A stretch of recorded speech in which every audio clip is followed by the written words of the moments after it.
Hello, folks, and welcome to the live broadcast here. We're going to talk about the season finale, probably the series finale, I'm kidding, of Strange New Worlds, Hegemony. Hegemony.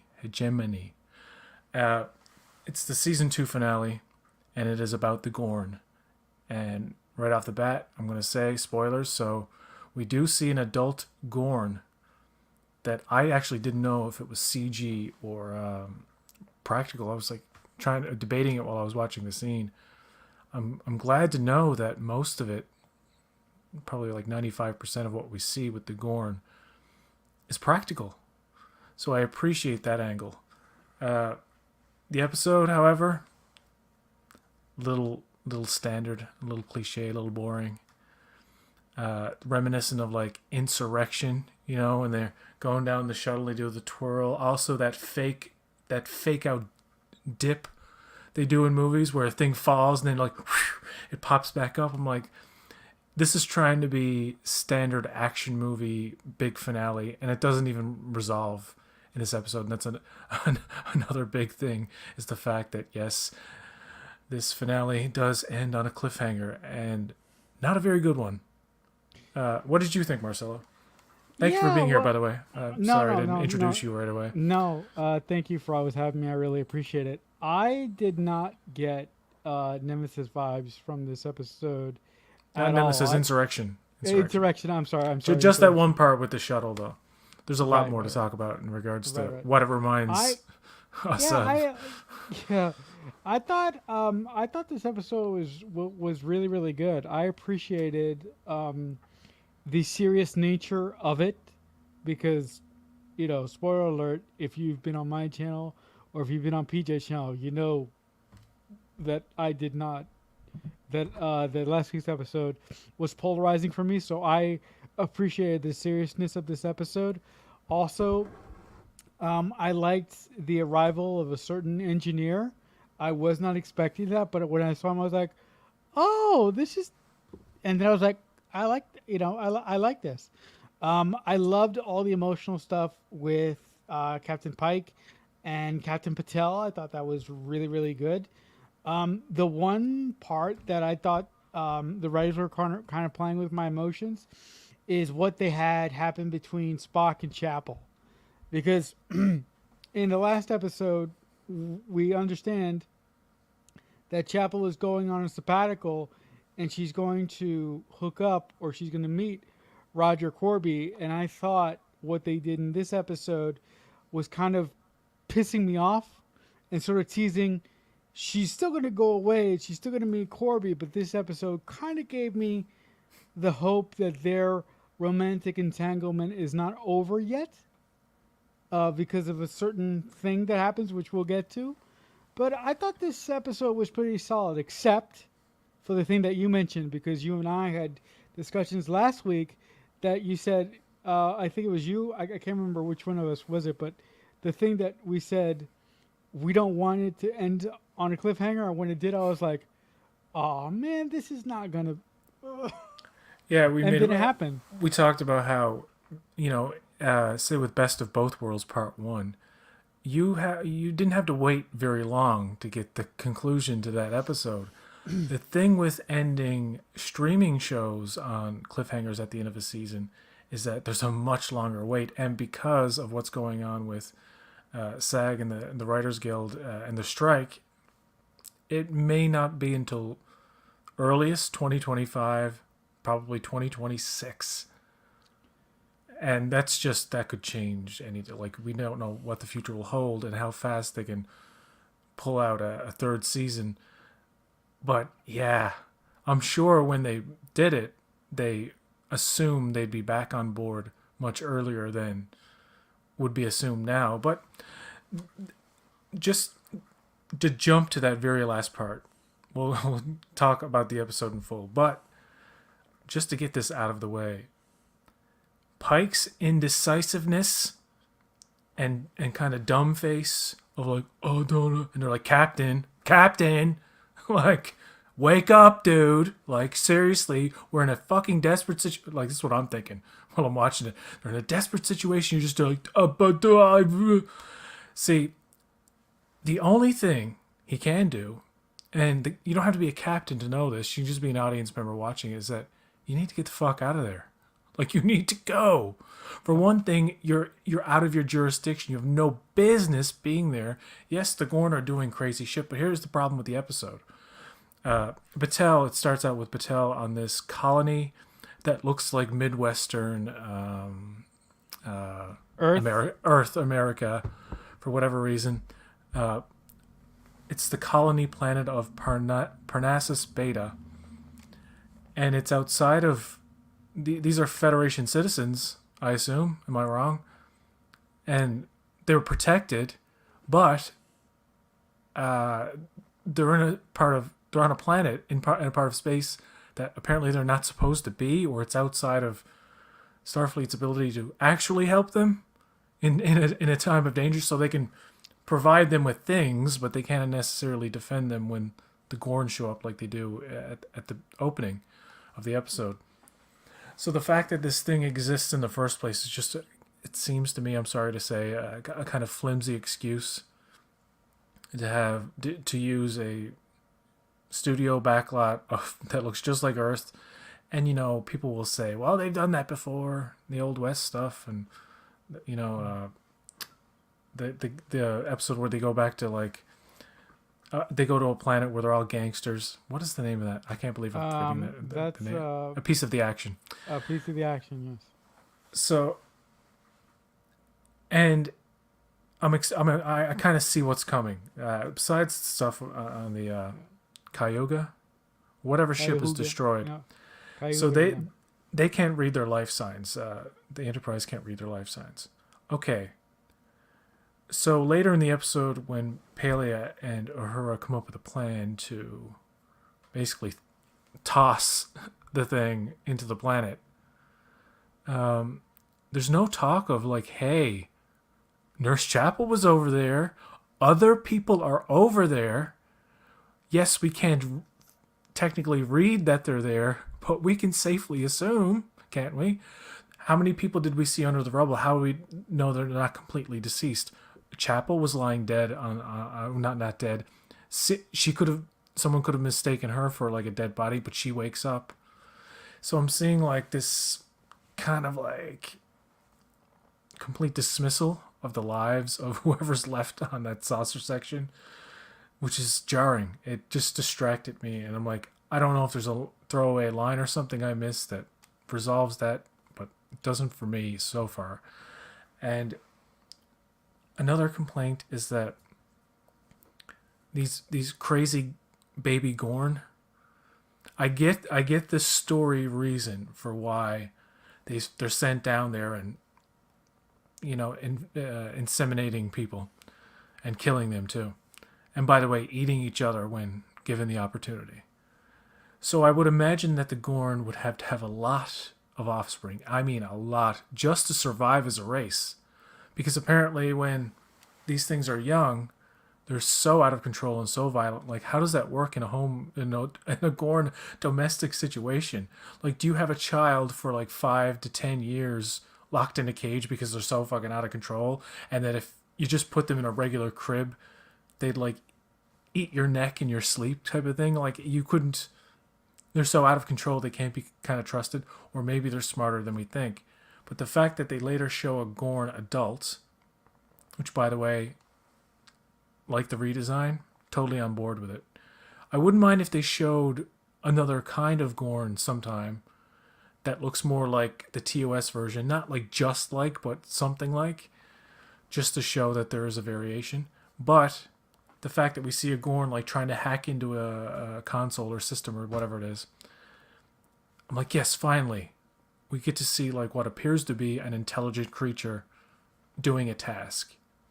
Now the zero-G fight, I thought was very well done for television. Overall, the production value in this episode is top notch. It is the best of the season, but it is boring to me up until that Gorn fight with Spock, and then like up until the very end. And it's not that interesting or dramatic things aren't happening, there's some, there's some tension there. He meets up with Patel, and she's safe, and then the baby Gorn's like doesn't attack them, and he's like, "What's up with that?" She's like, "Don't think about that. Don't question it." And you're like, "Oh, she's infected." So I was like, "Oh, that part's kind of interesting," but just the whole the if you ever seen Alien or Aliens or any other movie that imitated that, so you've seen these scenes 1,000 fucking times. Pardon my language, where people are like in the dark and there's a thing gonna pop out, or like they're like a gremlin or like a critter or like a xenomorph, and it's like this is standard horror movie monster stuff. Even Pike in one point in the episode, it's like maybe a monster is just a monster, and I don't want it to be a thing where Patel or somebody gets killed in the next episode, if there ever is one,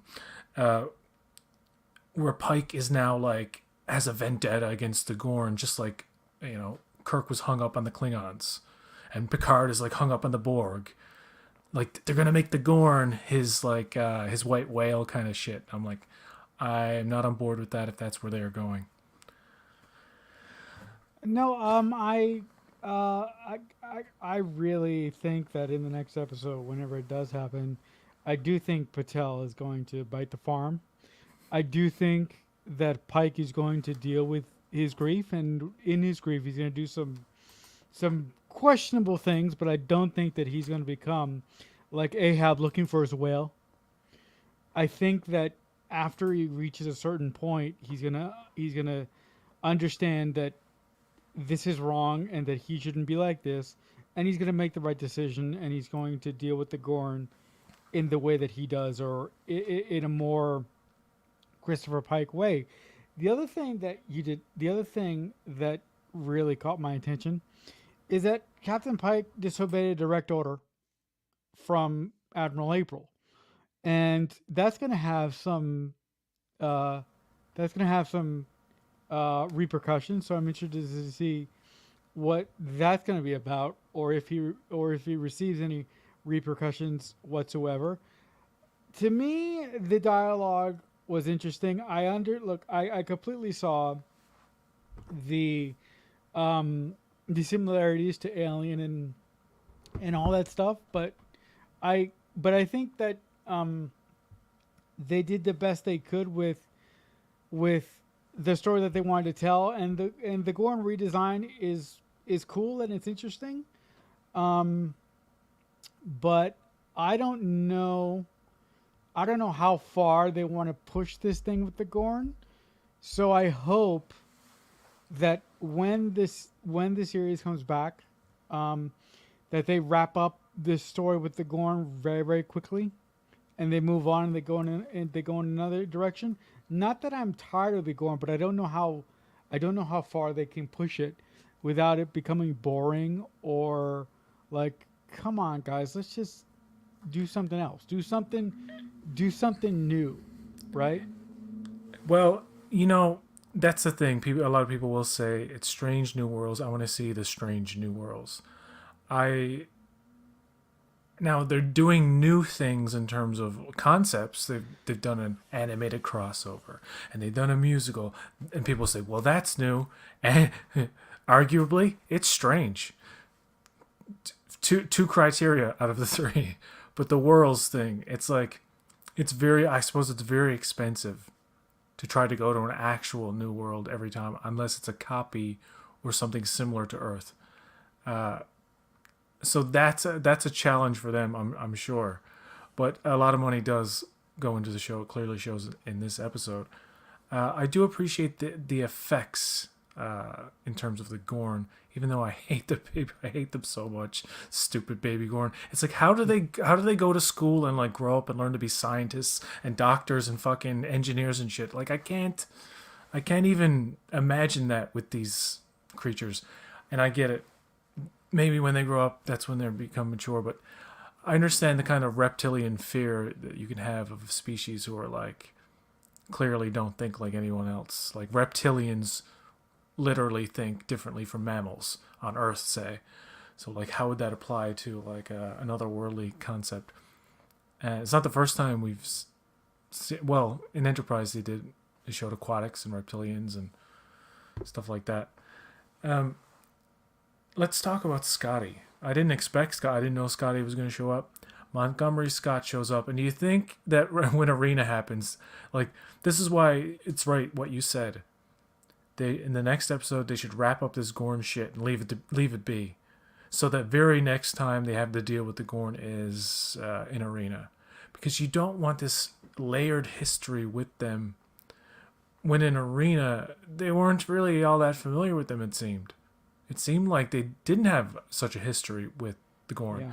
So now you have like Uhura, Spock, and anybody who's on in the original series, and now Scotty having encounters with the Gorn and like having history with them, and it never, I get it. They're expanding on it and bending canon where they can, but I think the next episode should be just Pike decides to run. He's got to run. That's Pike, and it's stupid to stay there anyway. So they're gonna take a few. They're gonna take a few hits, and maybe Pike stays and fights and realizes, oh no, we're gonna die, and then leaves, which would be just as stupid. The fact that he hesitates so long. No, he's it's like, and then they cut. I'm like, come on. I would have rather he say that. I would have loved it actually if the last line of that was him. Let's get the fuck out of here. To be continued. And you'd have people like, oh, that was not necessary, that F word. I'll be like, finally something juicy. Like, come on. Yeah. Like in this like kind of like standard actiony kind of thing that I've seen, and in all fairness, if you're not somebody who has seen a lot of these kind of cliches, it would be kind of more, I would suspect it would be more entertaining and more kind of intense. But the fact that they're talking about Chapel like she's dead, she's not. Kind of like she was over there. But nobody mentions, hey, we don't know. Why are we acting like we know everybody's dead over there? Even to the point where, like, this is another stupid part. Oh my God, when she sees Spock outside the window, or she sees something outside the window. I think it's Spock, yeah. It's Spock. And she the flashlight. Yeah. So and like the 23rd century flashlight doesn't work. Like, get out of here. Another big complaint of this episode that I hate that they do it for dramatic effect, and it's so stupid, and they do it all the time with everything, is especially in science fiction, is when ships are broken or things are going badly. They've got to do this thing where there's sparks and there's weird fires and random parts for no reason that burn for no reason. But on top of that, strobe lights, everything's flickering. And you know what? Yeah. That's a characteristic of fluorescent lights, I believe. That's why if you see like a movie where a bomb goes off in a building or something, the fluorescent lights are going crazy because I guess the gas in it is leaking, whatever. But I don't get why in this time, and even as far as the 32nd century in Discovery, when shit gets damaged, the lights are just flickering like crazy everywhere. It's a dramatic thing to indicate like just like things are broken and not working well. But I hate it. I fucking hate it. Just visually, I don't like it. It's just me. That's just the thing with me. I know people are like, I don't even notice it, but I'm like, oh, I notice it all the time, and it's distressing. I don't like it. I like the light thing with the strobe lights. I really don't notice it. It doesn't bother me.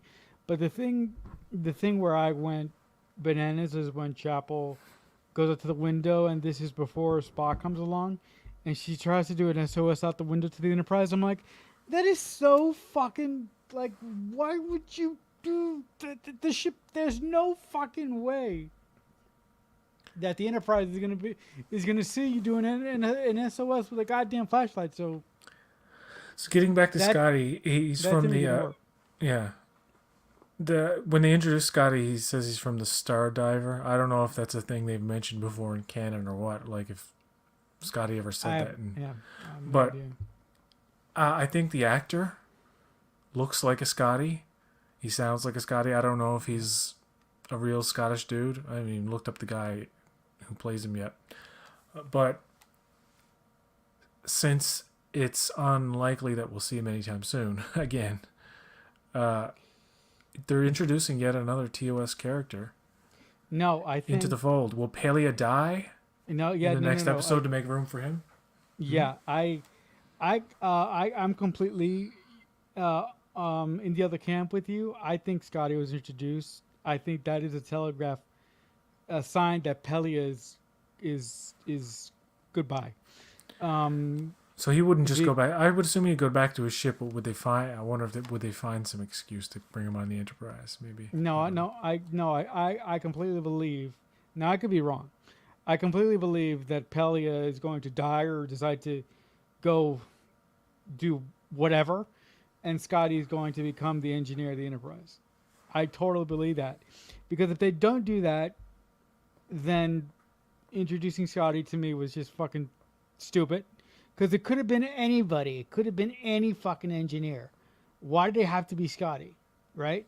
Like if I'm if you're gonna use a legacy character, use them and make them stick around, like they've done with Kirk. Even though that's drove me up a fucking wall, because it's playing with canon in ways that I don't like.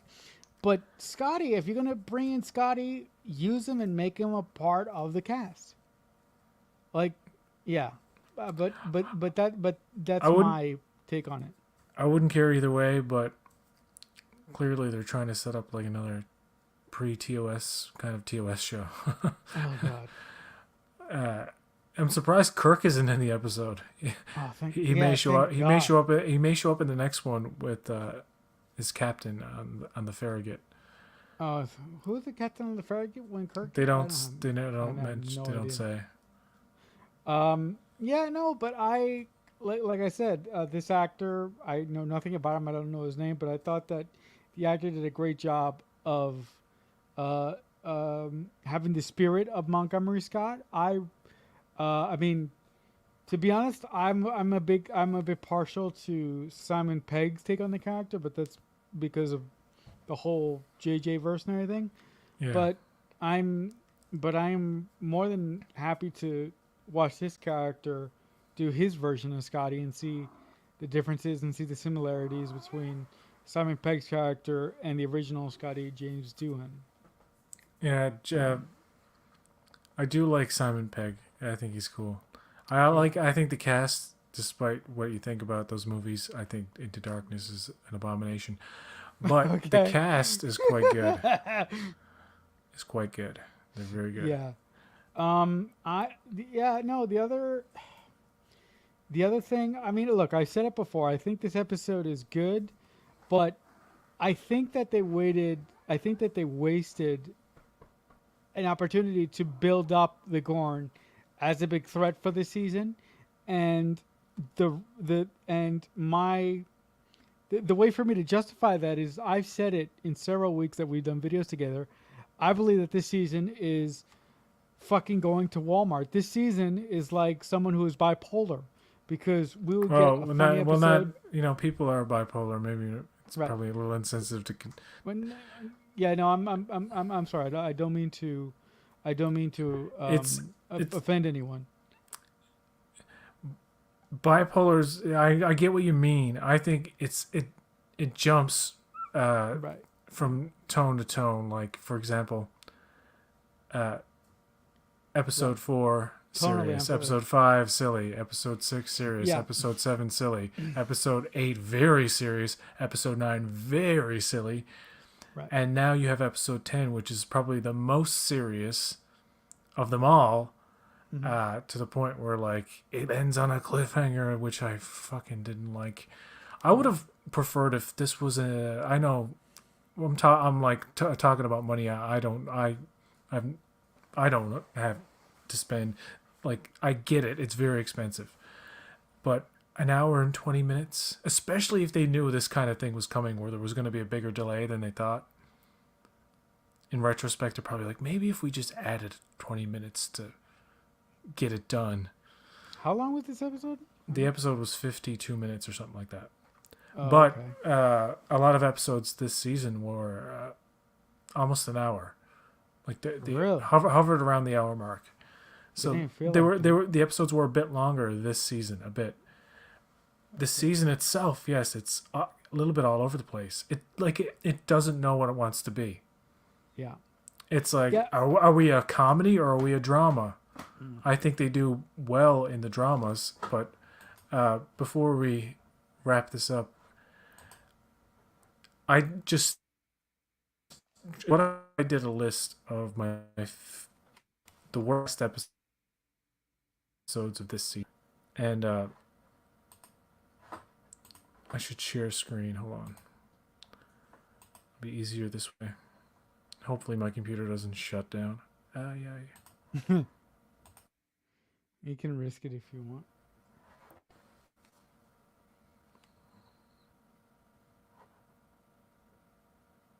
Okay. There you go. So at number 10 is Tomorrow and Tomorrow and Tomorrow. That's the time Hmm. travel episode with La'an and Kirk.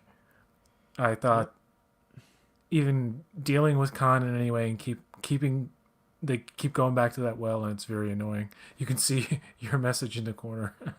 uh, at number Oh 9 yeah. is Hegemony. Um, like I said, very boring standard action. I understand it's very slick looking, and it's a big bombastic episode with a lot of tension and a lot of death and stuff. None of it works for me because I don't agree with the concept or mostly what they're doing with the Gorn, but I do appreciate that they showed an adult Gorn. At least they're showing that, there's some intelligent Gorn, I guess, around, but at the same time, just I don't. They kind of shit the bed on this one and get it resolved and move on. Those old scientists at number 8, the animated crossover. Not a lot happens in that episode. It's not very funny, and the characters are really everybody's really stupid in the episode, and they don't care about like butterfly effect or timeline. Why even talk about it if like you're never gonna actually care? Subspace Rhapsody at number 7. I like 3 songs, and the rest of the episode I really don't care for. Charades, or as some people say, charades, at number 6. So those are the bottom 5. In the top 5, at number 5, you have The Broken Circle, which is the opening episode of this season, which I appreciate. They brought back the look of the Klingons. They made it their own still, but they had a little variation on like different actors had different kind of prosthetics, which is always a smart thing to do in Star Trek. Like, I must note that this season of Strange New Worlds brought back traditional looking Tellarites, like original series looking kind of Tellarites. One of the crew members this season is that kind of Tellarite. Not the one with the pig nose and the horns, just like the one that kind of looks like a bald version of the TOS version. That's smart. I like that. Number 4 is Among the Lotus Eaters, the one where they're losing their memory. I thought that was a serious episode and it had some heart to it, and it was emotional tension, and Pike got to shine a bit. Mm-hmm. Lost in Translation, that's the Uhura episode where she's hallucinating. I thought that was really well done. Kirk is also in that episode. I've not run into this Kirk guy at all. Like, when he shows up, I'm like, okay, he's a good he's got a Canadianness about him that kind of reminds me of William Shatner, but he's not like William Shatner at all. And people say he looks like Jim Carrey. I'm like, I'm sorry. No, he doesn't. If you told me he was Jim Carrey's son and I didn't know any better, I'd say, okay, I buy it. But he's not, though. But this guy's like a supermodel, and Jim Carrey's like he's not ugly or anything. He's just like not. He's kind of goofy. He's not a supermodel for sure. This Kirk isn't goofy like Jim Carrey, so I don't quite see that. Although it's kind of funny, I guess. Okay. At number 2 on the top 10 countdown, Under the Cloak of War, divisive episode. Some people were a little divided. Divided, of course, yes. It's divisive, so people were divided. Um, and Benga killing that Klingon at the end. Very shocking. Yep. Very shocking. Yeah. And at number one, Ad Astra per Aspera. Yeah.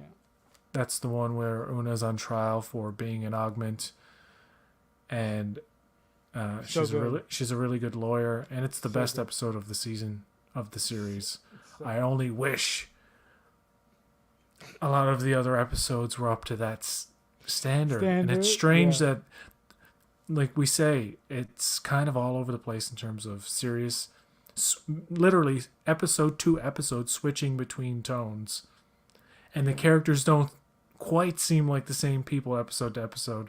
But there is a through line with they have three romantic relationships: Pike and Battelle, Mm-hmm. and hold on, I gotta Chapel and Chapel and Spock, and Spock and who else they got? who am I forgetting? I don't think you're forgetting anybody. Who else are you forgetting? There's three: There's Spock three. and Chapel. Oh, Patel. La'an and Kirk. Yeah. Duh. Oh Jesus! I can't see. That's how forgetful it is. I don't. Yeah. I believe there's So I believe there's forgetful. chemistry between all of these characters and actors and whatever. I just don't care about any of them being together. It just doesn't. At this point, maybe I did at one point, a little bit, but no, not now. By the way, Yeah. here's here's what they look like. Oh, This is cool. from That's the Ready Room.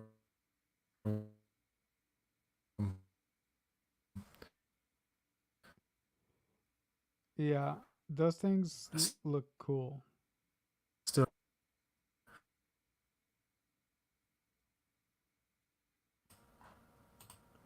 Yeah. Can you hear me? You froze a little bit.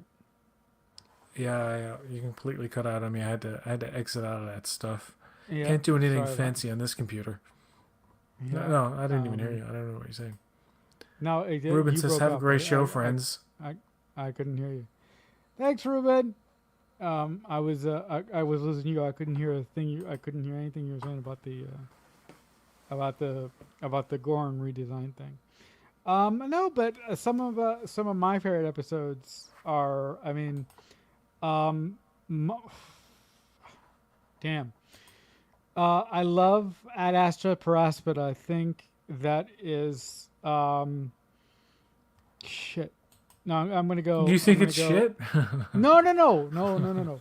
No. Because I'm waffling.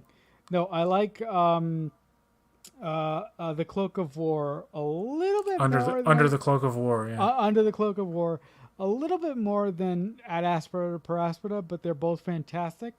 they're both the I best ab- episodes. Would you agree of the season? Those 2 and 8.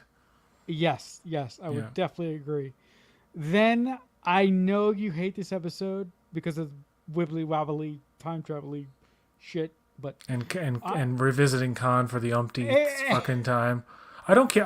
I get people who are hung up on they changed they moved it up. They moved the eugenics wars up.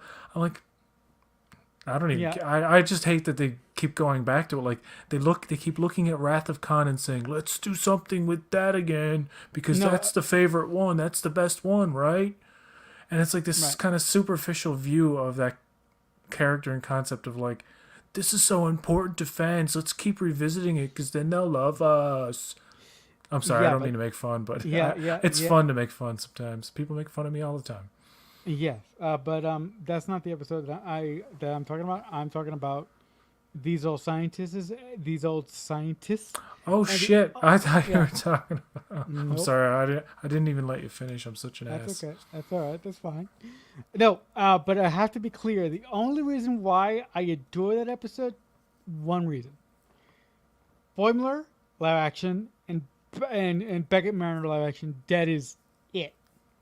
Like the fact that I am a Lower Decks unabashed lover, it explains my love of that episode. I am a really, really big fan of charades simply because of what happens between Chapel and Spock. If I'm remembering correctly, I love that they finally get to have that moment at the very end. What else am I missing? The musical was fine. Lost in Translation was fine. Um, what else? The episode where they go on the planet, they lose their memory. That was okay. Yeah. Yeah, so a lot of okay here, but a lot, but I got some great, okay and great, I guess. But but like PJ and I were saying, I just think that this season is so uneven that that's the reason why I go, oh, a lot of okay and some great. Yeah, I think like half of it is. I guess it's safe to say I like half of it, which is not Right. great. It's not. I don't watch it. I don't watch any other franchise or show where like if half the season is good, like I'm not watching any more of this. But people will say to me, well, they've have said in the past, especially with Picard, because I would complain endlessly about season one of Picard and Yes, you two, would. and in both instances, somebody somewhere who I didn't know was like, "Stop watching it!" Ah. I'm like, "Why are you mad? Why are you Why mad? are you mad? Why I'm are the one you who's mad. If you love it, why aren't you happy?" Why do you That's care what I what don't have to understand. say? Like, if you love the thing, then why does it? Why are you angry Yeah, about me not not liking it? liking it. Yeah, That's weird. It's weird. Like when right. people hate a thing that I love, I'm just like, cool. Whatever. All right, cool. Yeah, It's like it doesn't. It's weird. yeah. Like It's no, weird what people take offense to.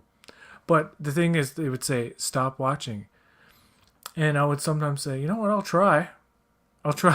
I'll take that advice and try, but I can't. I tried to it's not Star watch Trek. it. Yeah. I did something like that with Prodigy, but Prodigy is the case where I just didn't watch it for a few weeks and then it caught up and it was great. I like that show. But in the case of Trek, I don't like, consistently don't like, and just stick with it anyway. It's just a matter of being it's just as simple as being a fan of the franchise Yeah. and sticking with the good through the bad. So like, I get it that people say that thing, but I hope they realize that like when you say that to a person, not only is it like it is cliche to say that. Just don't watch it if you don't like it. It's like, well, but I'm a fan of the franchise. Well, Yeah. you're not a fan if you don't. And this is another thing some people do that's very stupid and troublesome to me. You can't like it if you complain about it at all, or if you have an opinion about it. It's like, Twitter's not a place, or X is not a place, or social media in general is not a place where people are going to kiss your ass all the time. And that's No, jarring to that's people, and they can't take it. And it's like, I know. But yeah. Look. for the most Um. part, fans are pretty chill, though. Yeah. For the Look. most part. I'm talking about the oddballs, and I'm one of them, but whatever. Yeah. I mean, what we do, invites people to disagree with our opinion. But like PJ said, if you don't like what I have to say, or if you don't like what PJ have to say, that shouldn't matter to you. Just because we don't like something, or just because we complain about something from a story perspective about Star Trek, whatever Star Trek it is, shouldn't take away your enjoyment of it, right? Yep, that's right. Yeah, and And the next thing coming up is Lower Decks in September. oh, yeah. And the next thing after that is the last season of Oh, Star Trek yeah. Discovery, which, by the way, they didn't know Nope. it was going to be So their last season. They had to they have kind to- of like, they had to do some extra stuff at the end to really wrap it up. Yeah. Which, if you think back on season 3, the way season 3 ends like a series finale. Yep. Like, in case, like, they knew at that point the show was coming back at the end of when that episode aired. Yeah. But it's almost like we're going to do like a good, solid finale, not like a cliffhanger kind of deal at all. Yeah, Because wrap up. they ended season 1 on a cliffhanger, kind of. Mhm. And they also ended season 1 two. and season 2 were both kind of cliffhangers. Yep. Mhm. Or like a to be, like what's next. Oh, we're gonna tease something at the end that you don't see until the very first episode of the next season, like Pike.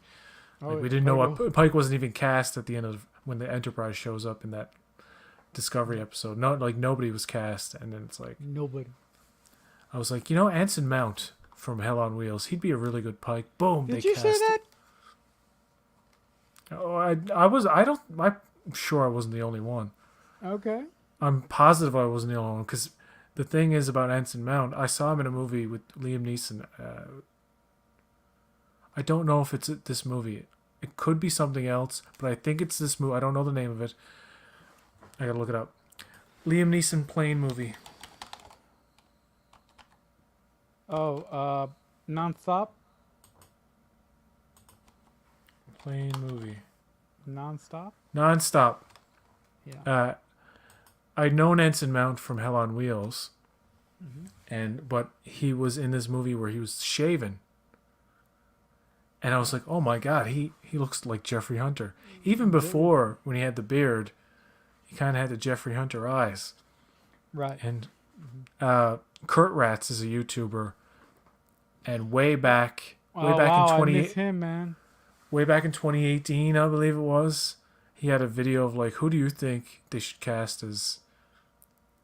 Wow. It was part of the video. It wasn't about the whole video, but he's like, who would you cast as What Christopher happened Pike? to that guy, man? And people did their fan casting, and I said in the comments, I was like, Anson Mount. And I couldn't believe when they fucking cast him. And he's good. It's just that, man, he's a weird kind of captain.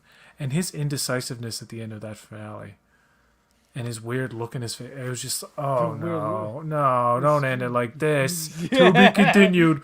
Oh, fuck you. It's no. Pardon my language. Pardon my French. To be honest with you, that whole scene to me, I just had one thought going through my mind. I was like, run. Just why are you standing there? Run. You guys have to run now, because if we don't run now, you're all going to die. When Discovery ends in next year, in the spring, yes. I think it's in the spring. Mm-hmm. There's nothing. It'll be the first time there will be fucking like nothing coming for Yeah, God knows how long. Yeah, Maybe Discovery may be the only thing in 2024 that we'll get in terms of Star Trek. That could be a definitive. It seems like I don't think we're gonna get a season 4 of Lower Decks. Really? Unless is there different rules with voice actors? I don't know. I think that. Can they still make cartoons? No, not now. But by the time. Oh yeah, well the writing, in terms of writing, yes they can. Yeah. By the time that Discovery ends, I think all this madness happening between the WGA and the Actors Guild will be long over with, and I do believe that that Lower Decks is going to continue on. I mean, flash forward to 2026, it's still going. Yeah. We've created a new society of people who just watch what exists, and that's actually enough for, like, I don't know, anyone for at least 10 years. Right. No, I'm kidding. Yeah, no, but I really believe that Lower Decks is going to go. Now, don't quote me. I think Lower Decks is going to go like 7 seasons. I think season 4 is the last. I think Discovery season 5 obviously is the last. I think Strange New Worlds season 3, if it happens, will definitely be the last. Really? I think it's all of the things that we started with in Modern Trek will soon be over. It'll be like post Endgame in the Marvel, where like Tony Stark is gone, Captain America is gone, Black Widow, and everybody. But my question to you is, why do you think everything is going to end all of a sudden? Because for one thing, this business model and the money that they're spending isn't working. Okay. Who knows when things are going to get started? And on top of that, when they do get started, there's going to be far less spending. So I think there will be fewer shows. I don't think this thing about 5 Star Trek shows continuously every year can sustain itself. It was good while it lasted, but I don't think it's a thing. I wouldn't mind it. I wouldn't mind if 1 or 2 happened a year.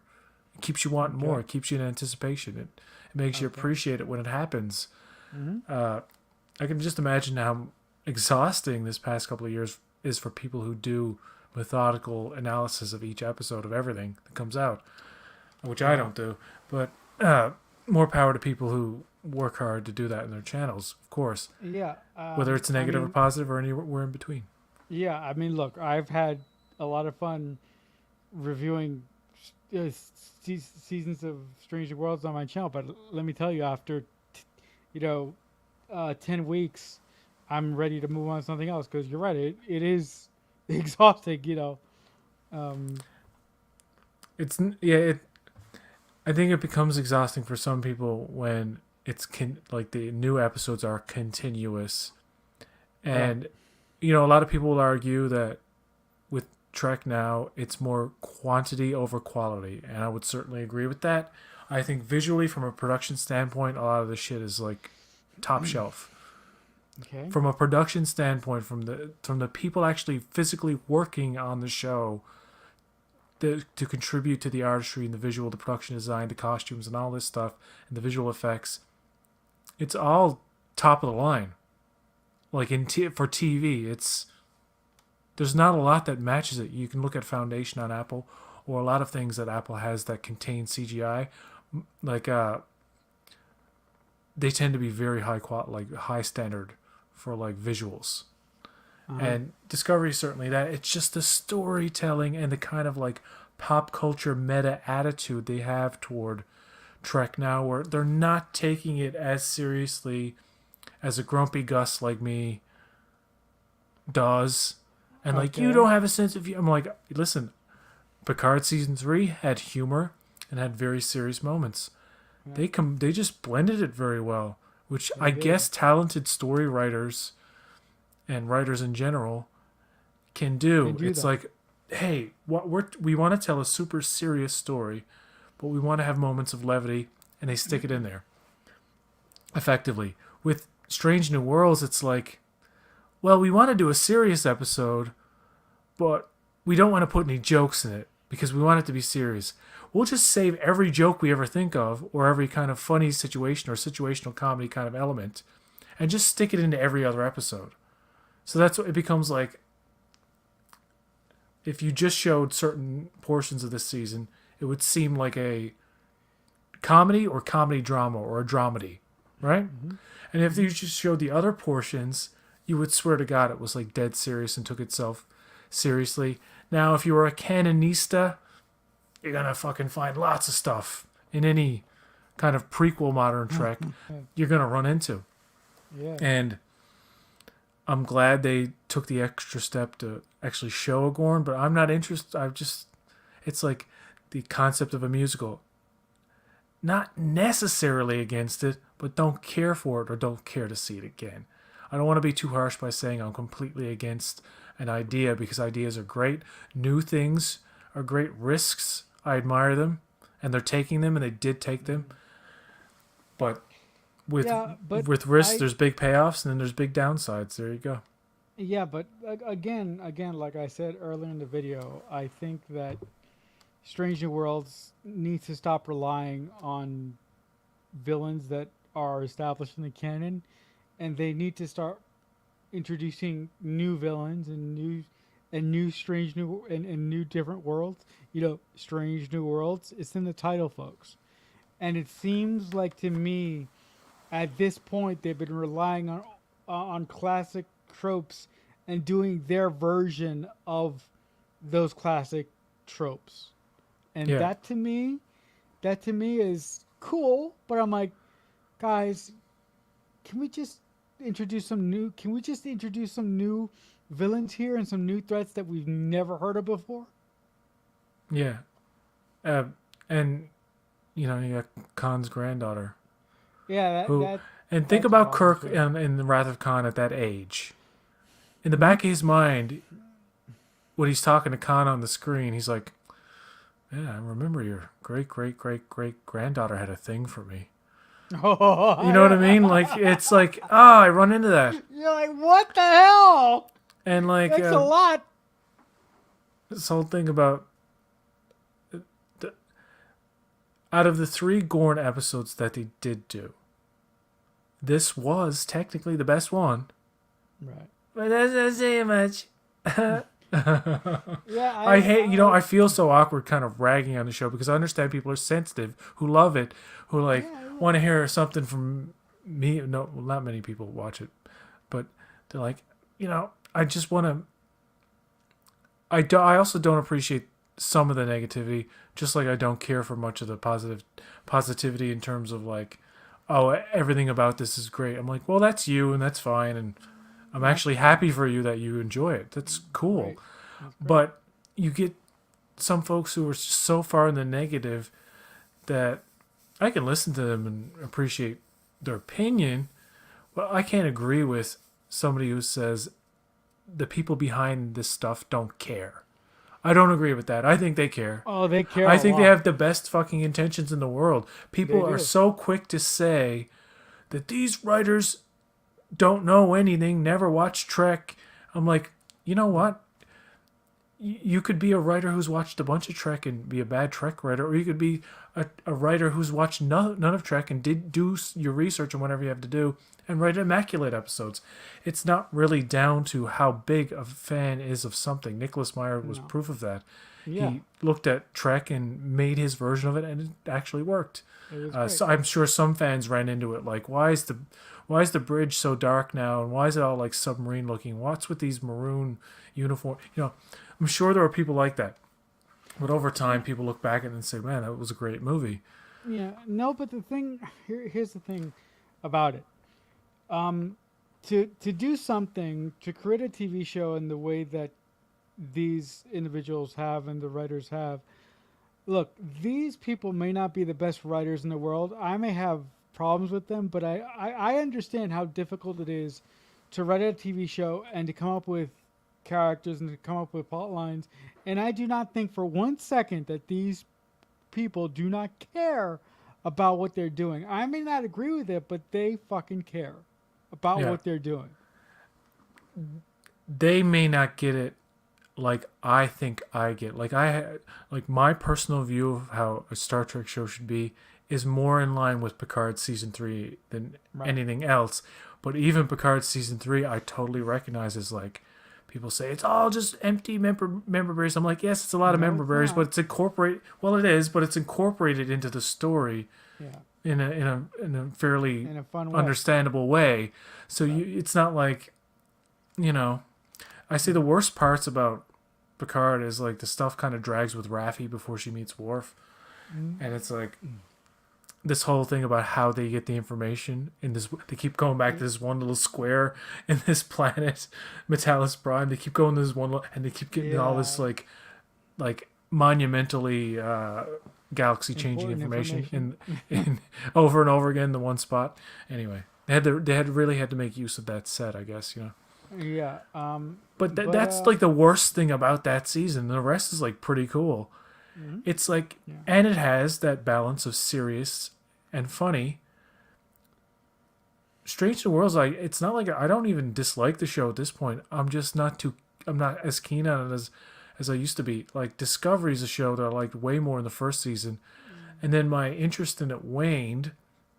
But I still like it enough to watch it, and it is like Strange New Worlds in that I never know when I'm gonna really like or really fucking not like an episode of either show, and I would just like a show that has a distinct vision from the top down. So like the producers have to draw a line in terms of like, hey guys, remember that Subspace Rhapsody episode that got a lot of attention, didn't it? Let's do it in the new 7 show if that ever happens. Someone has to say no, that's a one-time thing. Let's do another animated crossover. How about they're not No. even, how about they come over as actual cartoons like in fucking Roger Rabbit? Somebody has to say, no, we did it. We did it. Once is enough. No. And you know what? If they brought back the Gorn in a post Oh God. please post Picard show don't. Oh God, no. and just focused on the adult Gorn and like they were allies, wouldn't that be fucking cool? I mean, They nice. like by Picard, at some point, if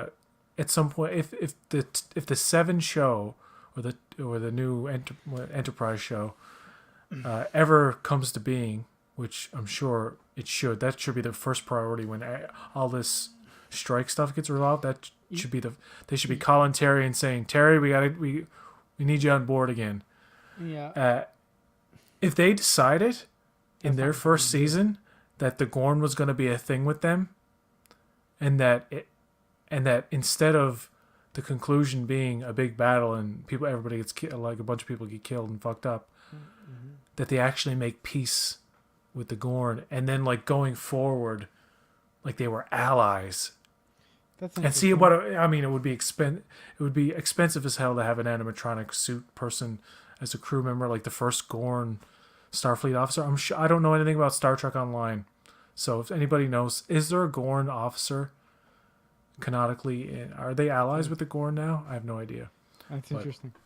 me No, know. but when the writer's strike ends, I think that they're going to be working on two things: the Section 31 movie. I think they're going to do that. They're going to do that. They are going to do that. They already said they're going to do that. And I know you don't like it. I know you want to take your eyeballs out of your head. But they're going to do Starfleet Academy. I think those are the next two things that we're going to get. I don't want them. I don't care for them. But you know what? I'm glad that some fans are like, yes, I want it. I want to see it. And Yeah, if they make it and it's good, I'll recognize it as such.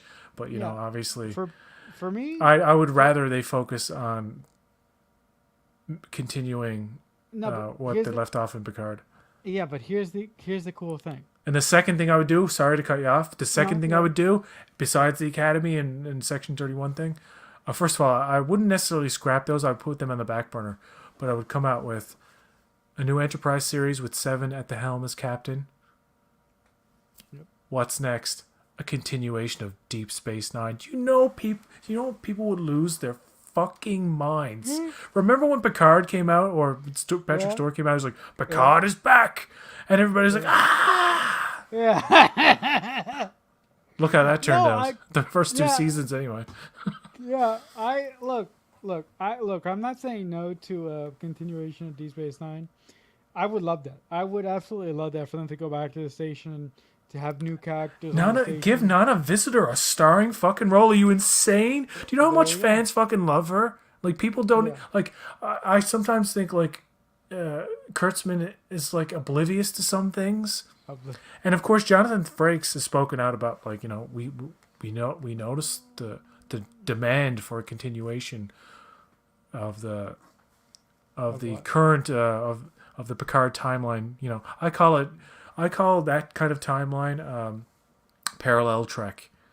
Parallel trek, okay. Which means it's parallel to our year, meaning like the actors age with us type of thing, so they can always keep playing the roles as they age in modern shows. So Nana Visitor, I mean, you would have to do something like in Picard where you have the older folks and introduce new blood. Right. Like, the station is full of like newer people, but you still get like Jake Sisko pops in, and you know, Quark is still there. He's old, but he's still there. Like, that would be so cool. Here's the reason. Yeah, here's the reason, just real quick, why I'm so excited about the Starfleet Academy series. You ready for this? I really, really want them to focus on characters that we've never heard of before. It would have to. Yeah. I want to bring in some new goddamn blood into the series that is not related to anybody we know from before, and have them deal with situations that we know nothing about. Well, you're going to be disappointed, Marcelo, because I heard a rumor. This is a fake. I'm being facetious. I should look up the meaning of words before I use them. But I heard that every student in the show and even faculty are all descendants of characters we know. Even one is a descendant of La'an, Nooney, and Singh even. Oh, good God. And like the teacher is like Mrs. Kirk. She's the great granddaughter. No. And like the shop teacher is Jimmy Scott. Great grandson of Montgomery. No, I'm joking. I don't. Oh, thank God. There's also a Sulu, and there's also a Troy, and Oh, no, they won't do I, that. oh, It will be terrible, but you know what? I hope it's good. It yeah. will be Also, awful. It will be awful. I'm no. sorry, Also, it won't be. It will be great. no. That's no. I mean, look. Lastly, the other It reason won't why happen. I don't think it's going to happen. I'll be honest right now. I've been you don't think saying it's gonna all this happen? time that a Section 31 series would never happen. I No, happen to be right about that. There's a movie, but yeah, I don't see. a Starfleet Academy happening. I see people interested, and I see people get upset that people aren't interested in it.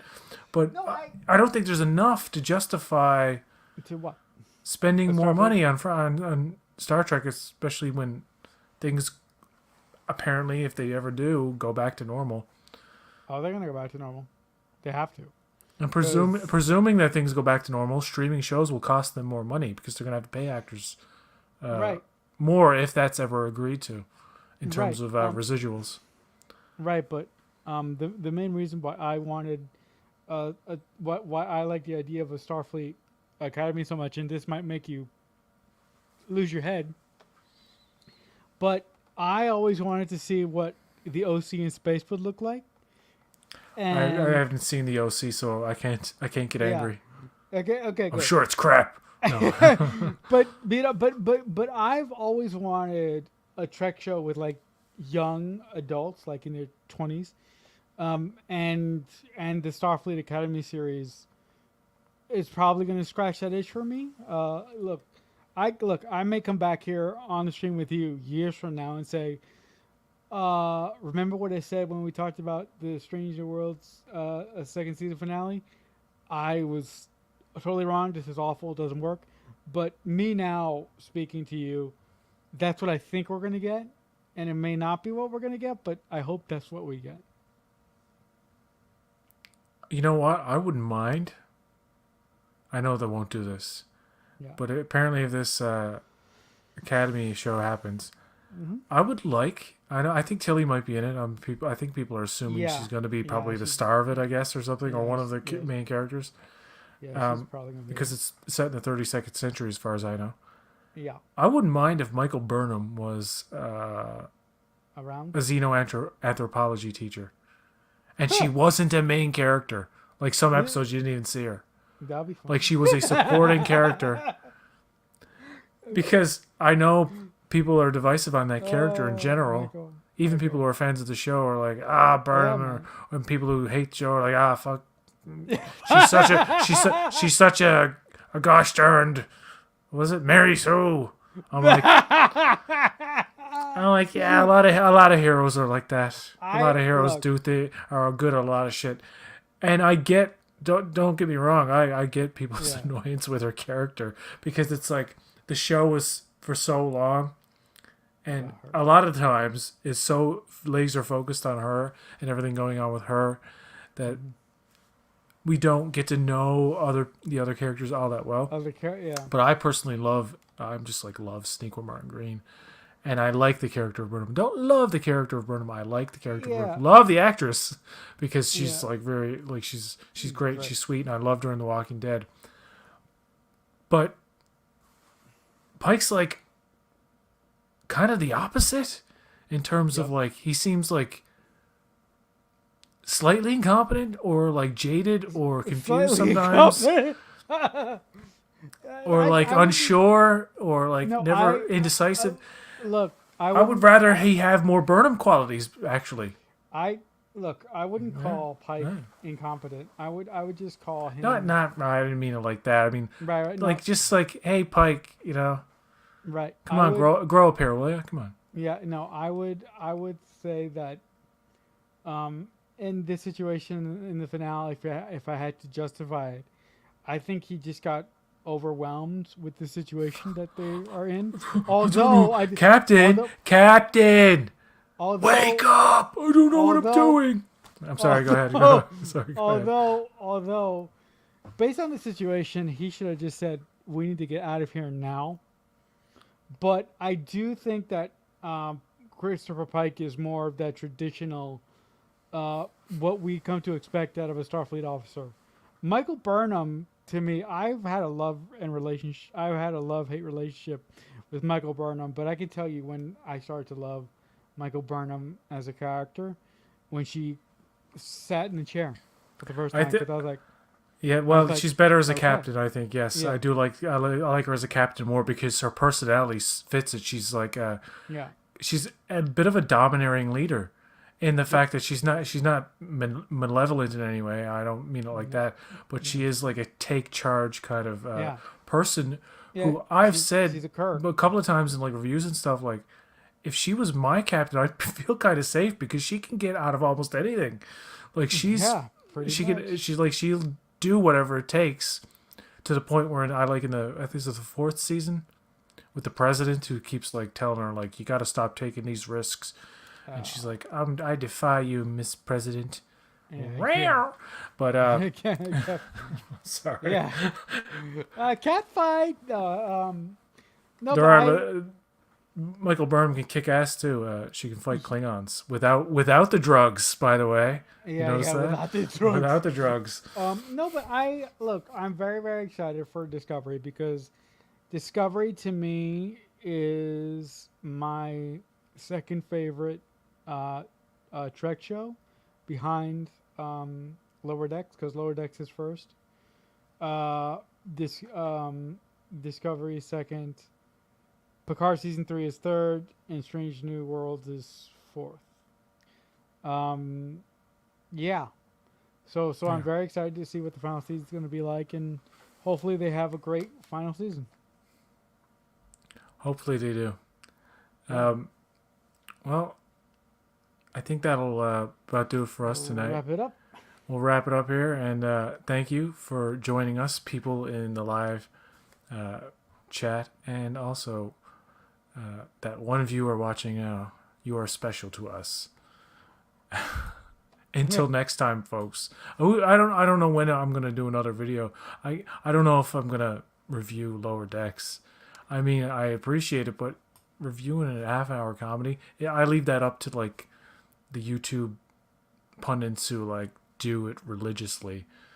Uh, I just like to sit down and watch that show and not really think too much or analyze it, because quite frankly, I don't view it as strictly canon. I know people will tell me, well, it doesn't matter what you think because the creators say that it is. And I'm like, I get it, but I can't directly translate some of these episodes into live action without it looking like The Naked Gun or Airplane. You know what I mean? Like farcical fourth wall breaking comedy.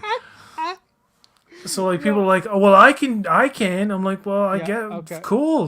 But I can't though. I can't. Oh. I can't. Okay. All right. When it comes to Lord, Daniel Series says hello, guys. You hey, came right at the end. hey, Daniel. When it comes to anything modern Trek, the last thing that I think about is canon schmanon. The last thing that I think about when I think about Star Trek is canon. So I love Lower Decks simply because it's in the TNG sort of Yeah, timeline, and the and Lower Decks in its exception in its inception looks like TNG, except you know updated a little bit. So that's why I love it so much because it has that TNG vibe to it. yeah. Um, and yeah, and It's just I just love yeah. I don't deny the actual show is canon.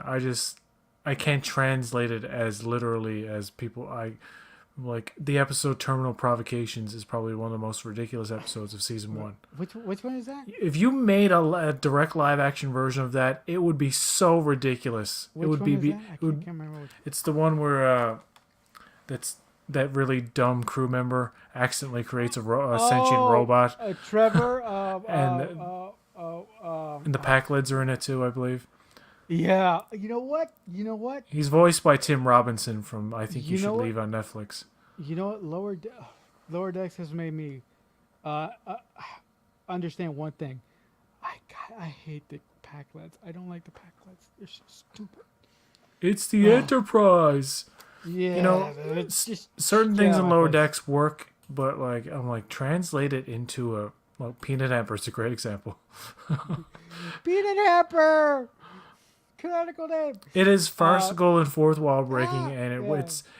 it's the characters in it, not every character, but a lot of the characters in it act like they have watched the episodes of the shows.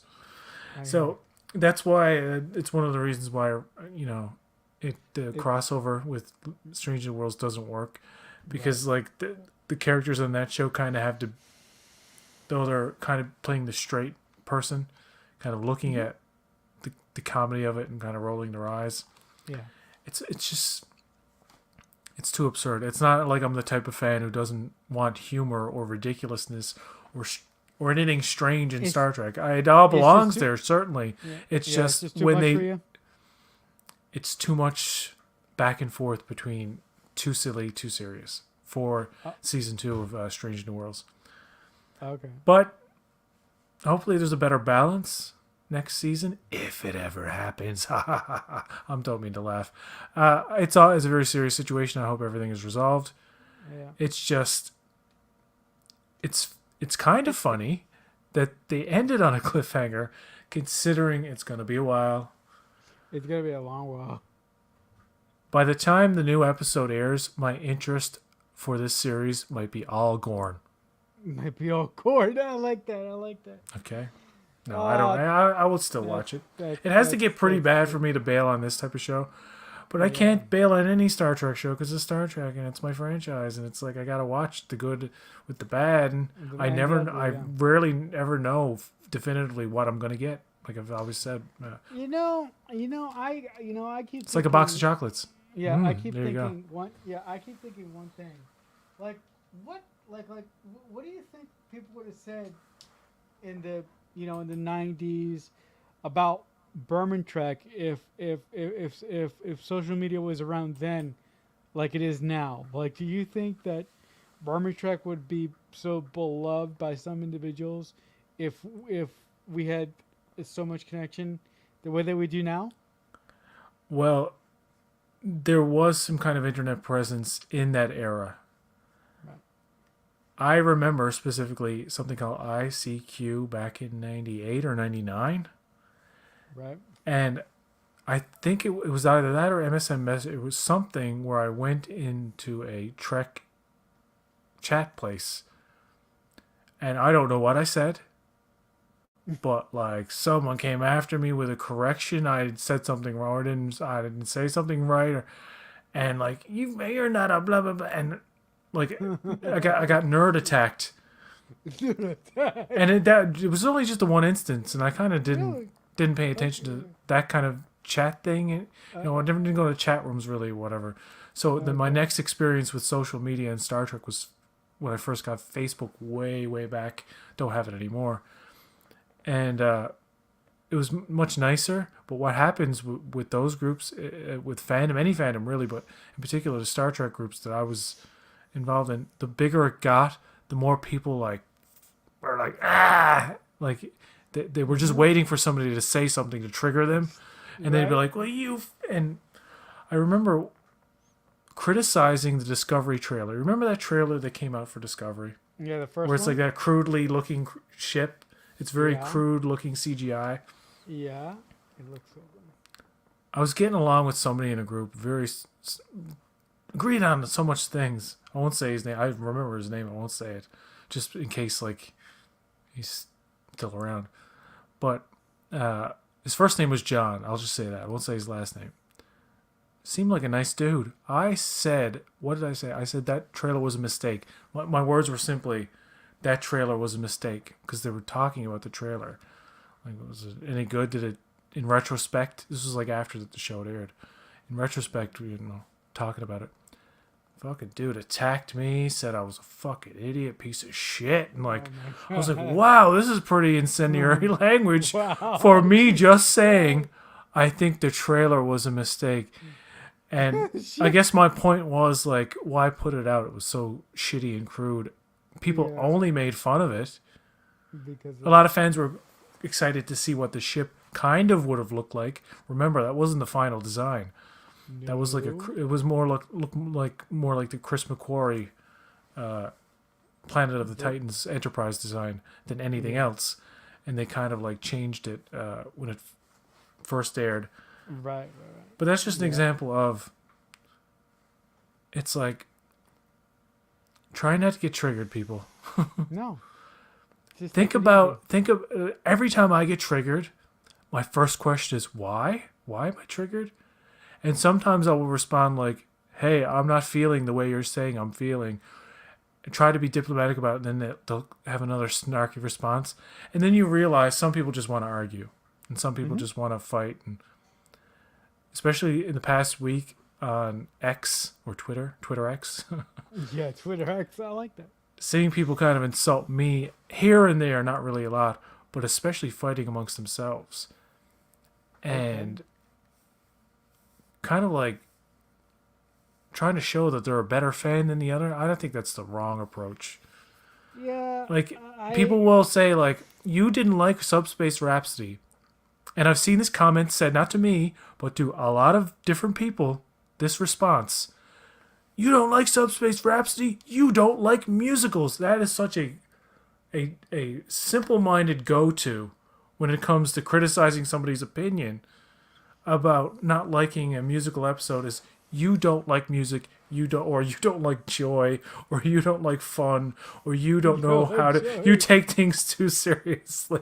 And it's like, wow, you just made an assumption about my entire character or that person who said, I hate that Klingon part. You fucking hate everything. It's like, do we know each other? Do we know Like, each other?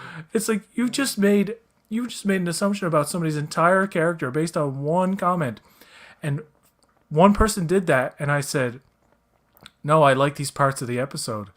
They claimed I hated everything in the whole episode and didn't like anything, type of thing. And I said, Hmm. no, I like this part, and this part. They apologized. They looked at my profile and saw that I said positive things about the very episode that they accused me of despising. Hmm. Not a fact. So when people actually look, like if somebody gets my goat, I will look at the profile. If they have Right. a pattern of just vitriolic responses to people, then they cannot be engaged. But if somebody is like a really smart and like put together person, I feel the need to have a conversation and say like, "Hey, I think you got Listen. me wrong" or whatever. And Right. sometimes I see people fight in these comments and then fucking make up, and that's beautiful. When they finally Right. realize, you know what, we're both just on a different page here and blah blah Right. blah. Right.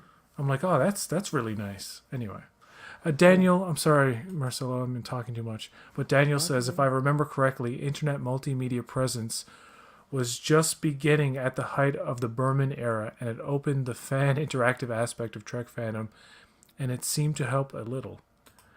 Yeah. But Boatrek has a good point. The bigger the net platform, the more trolling happens.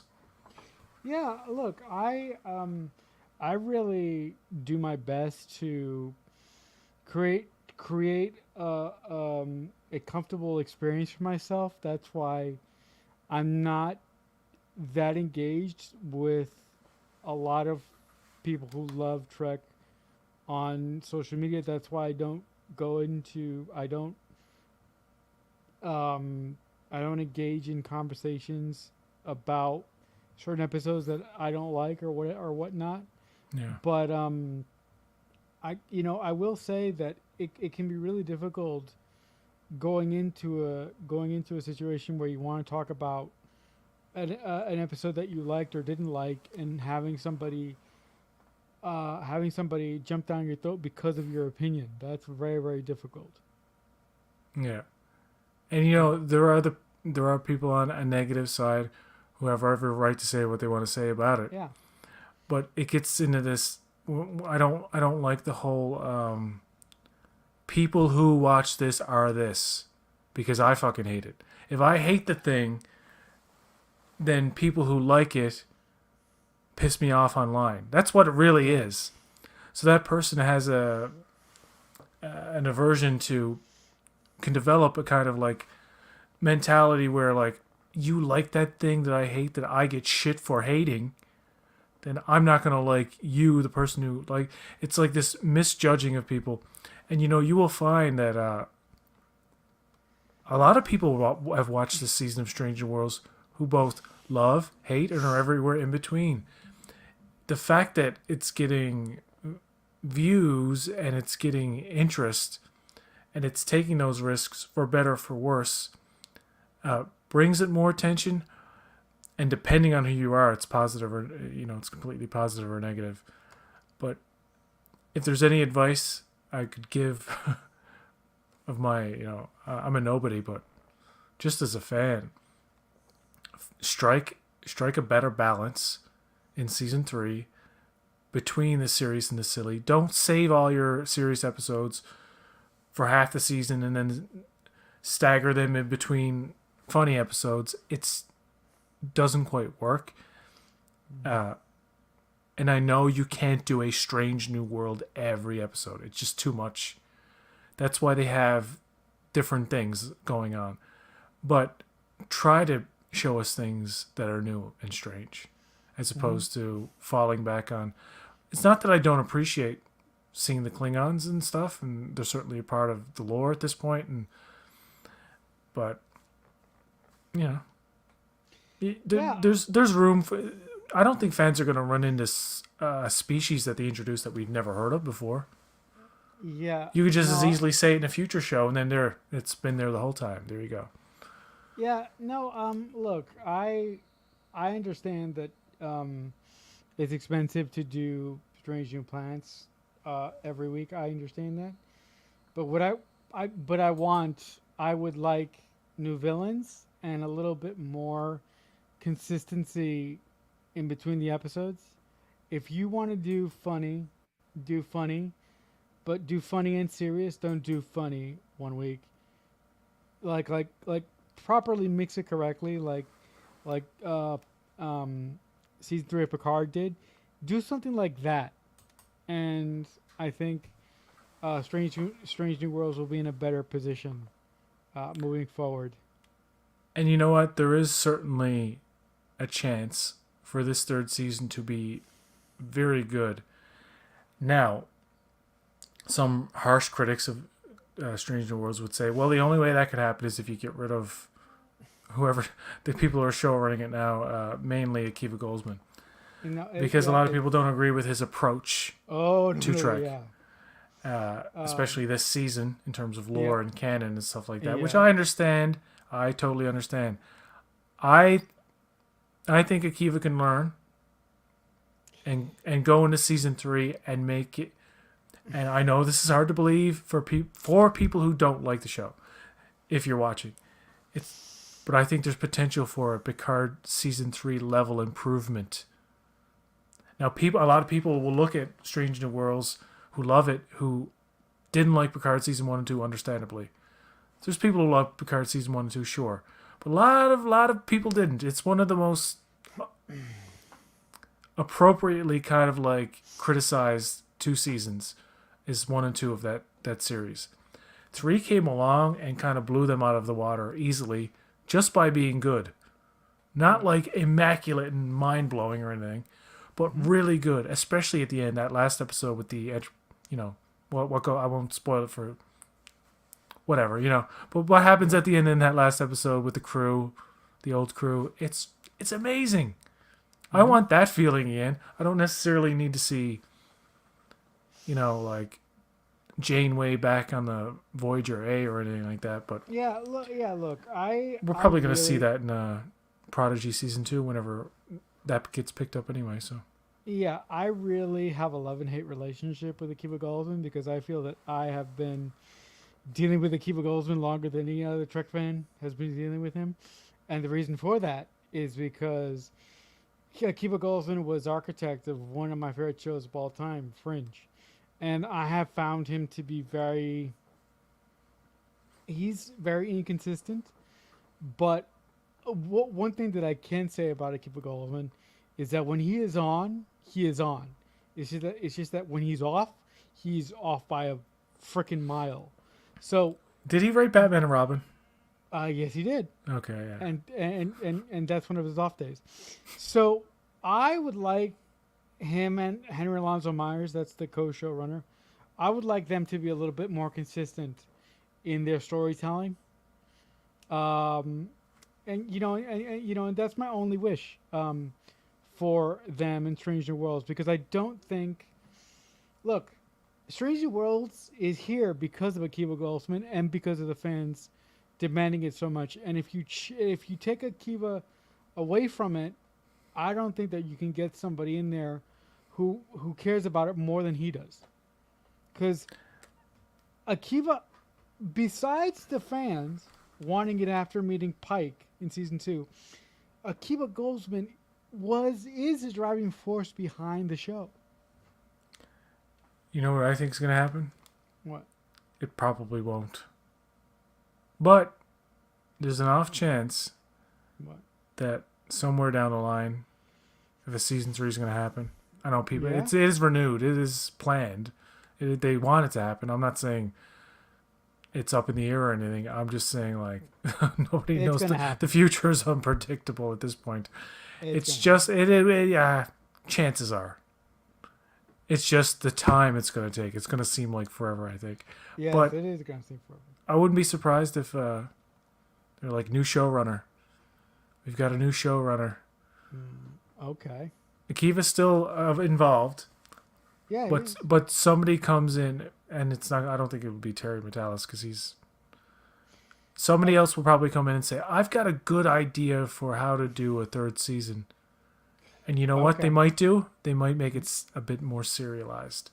They may do more. They may keep it episodic, but I think they may change the formula in the terms of they may do at least one two-parter within the season, not a cliffhanger, but within the season.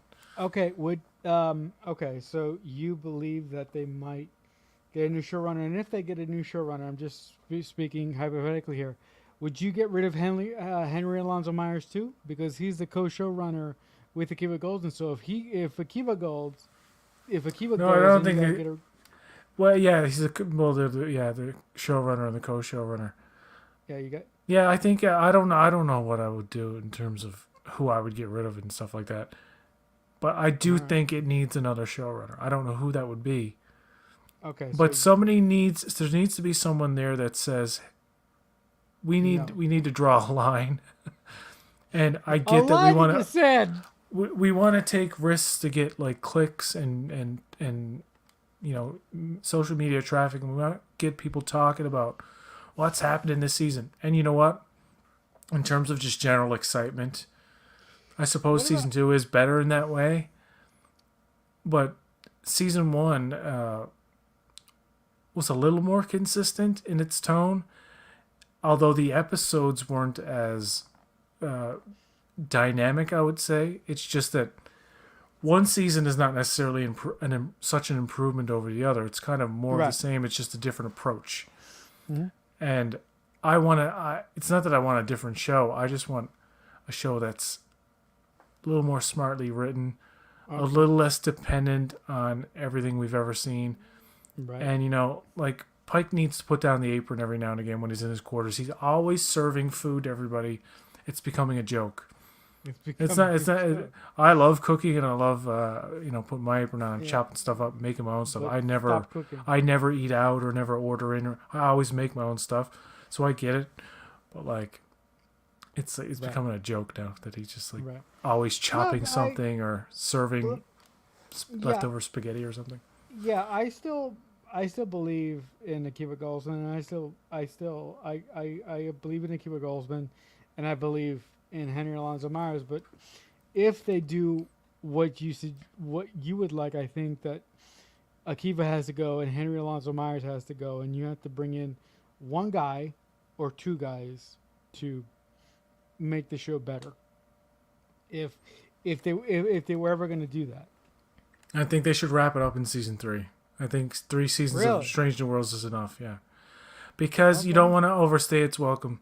And because the first 2 seasons, they're not bad like Picard season 1 and 2, not even close. I'm not saying that. Why not? He says Pike cooking every week is like if Riker played trombone for the crew every week. Why not? I mean, I understand. I understand where you're coming from, and I understand what you're saying from a financial point. But why not just do 5 seasons of Stranger Worlds and then say goodbye? Because 5-year journey, right? See, in my basic view, what you want out of a modern Trek show is, and I keep going back to I know, is a reaction like what you had with Picard season 3. And I know there are people out there who weren't like crazy about it, sure.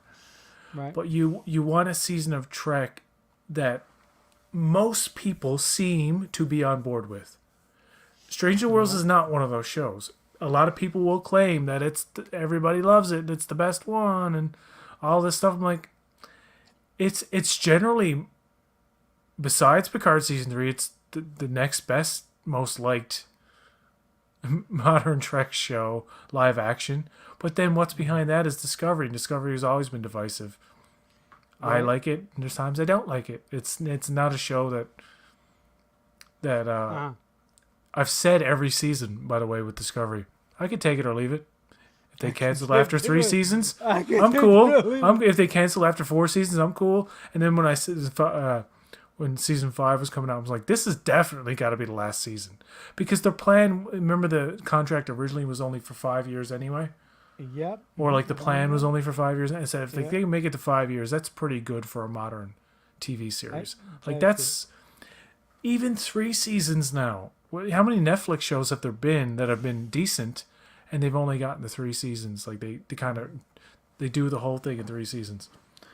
Ted Lasso is another example, although third season was not as good as the first 2, but yeah, they wrapped it up in 3 seasons, and it was, no, they can do it, and it doesn't feel incomplete, is what I'm saying.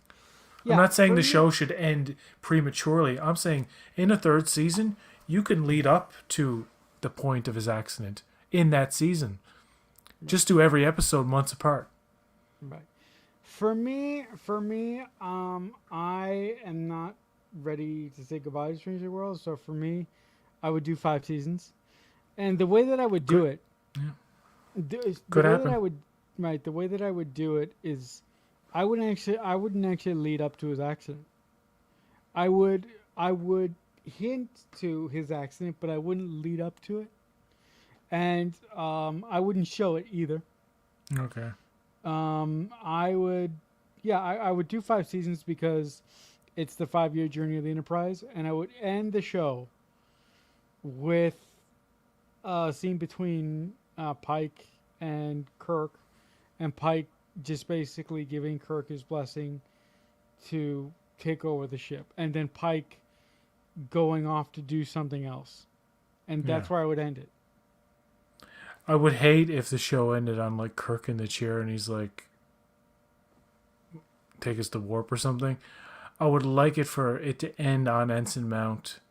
And yes, it's probably a better idea to not lead up to the accident or to even show it, but to have the series end on the passing of the torch, and then like Pike contemplating his near future and like the doors closing on him or something, and that's it. Like an ominous kind of ending. Yeah. Yeah. So I mean, that's what I would do. I mean, again, I don't even know if it's going to go 5 years, but I would like it to go 5 years, and if it does go 5 years, that's pretty much what I would like as a fan. Hopefully we get more Trek. And speaking of more Trek in 2024, it seems like Discovery is going to be the last, but hopefully somebody picks up Prodigy, and in 2024 we can actually see Prodigy. The fact that Paramount Plus dropped it, it's like, okay. I mean, you want it to be the home of Star Trek. Like, what are you doing? And you cancel what? You know what they could have done instead? What? They could have released Prodigy, had a plan to release Prodigy, and just say that's it. Yeah, that's it. And all you had to tell the audience was like, yeah, we had a good two season story arc, which by the way would add up to 40 episodes. That's enough. Yeah. Now, if a season Picard only has 30 episodes, you know what I mean? So it would be right. More episodes than Picard in just 2 seasons. So if I were them, I would just be like, well, they're almost done the season. Let's put it on Paramount Plus, but tell them like this is it. This is the last season. And if anybody's like, oh, still complaining, you can just tell them, hey, we could have just fucking took it off altogether. How would you like that? Yeah. And they're like, no, no, no, okay, okay, one more season and then that's it, that's good. But people want No. Prodigy. The people who love Prodigy want it to go Pe- on and on and on. Yeah. And I get it, Um. but Yeah. I, Look. I'm interested Uh, in a second season if we ever see it. yeah. When it comes to new Star Trek, there's one Star Trek series that just is not for me. It doesn't work. Oh, yeah, no, yeah. Prodigy is Prodigy is that one for me. Prodigy You're is the like the one that executives. You're like, which one do we not want anymore? We got to cut one of yeah, these off. You would be just like the executive. Yeah, Prodigy. whoop, Can... goodbye. Oh, they're almost But finished? Oh, wow. Oh, just, well. No. just fucking Goodbye. but No soup. No soup for you. no, no super you. But I really look. I'm not look. Look. I don't want to kill the joy of anyone who loves Prodigy. If you love Prodigy, great. But Prodigy just doesn't work for me personally. Look, I really hope that it comes back for those people who love it. I hope that it finds a new home. But like you said, for someone for a company that wants to make Paramount Plus a new home of Star Trek, and then canceling a Star Trek show is like, what are you doing? You know? Hmm. Daniel says, what Paramount pulled with Prodigy is indicative of what the whole Hollywood strike is about. Yeah. That's why I believe when everything gets back to normal, if, hopefully soon. Well, Yeah. it will never get back to normal. Let's just admit that. But No. when things get back into motion, like in terms of production, writing, and producing things, Yeah. there's going to be a lot less of a surge. Think about all the streaming services and all the content they've just vomited out. And what have we learned in these past years with all these shows? They're just pushing out content with little regard for quality. Look at any original Netflix movie that comes out. It is a Oh. straight-to-video movie. Yeah. With some of them with huge budgets for whatever Reason. inexplicable reason. Cool reason. But No. look at the Apple model. I don't want to kiss Apple's ass or anything, but if whenever I get that service, whatever I look at on it tends It's to be great. of pretty immaculate quality in terms of writing and every aspect of filmmaking. Apple shows, not everyone now I've loved, but a lot of what I've No. seen I'm impressed by. And I'm like, Apple. this is really worth the price that they're asking for it. I mean, like, it's not as expensive. I'm sure the price is going to go up, just like Disney Plus Yeah. recently raised their prices Yeah. again. I think. I think Apple has it. I think Apple has it right. Apple goes quality over quantity, and a lot of streaming services like Netflix are going quantity over quality, and that's a really really big issue right now in the streaming landscape, as it were. Yeah. Well, we're gonna leave it there. We've had quite an active discussion about this. It's quite fun. Don't know when we're going to be back, but we're going to have a discussion on your channel tomorrow night Tomorrow. on Balloon Head Productions. Yep. Check that out. And Thanks, man. where can people find you on the X? Yeah, if you wanna find me on X, I'm at CreekFanatic88. Also on that on there, I have the link to my Linktree website or my Linktree profile that gives you access to everything that I do in and around this in and around the internet. So go and check me out on there. All right. Thank you, Marcelo. And until Thank you. next time, live long and prosper.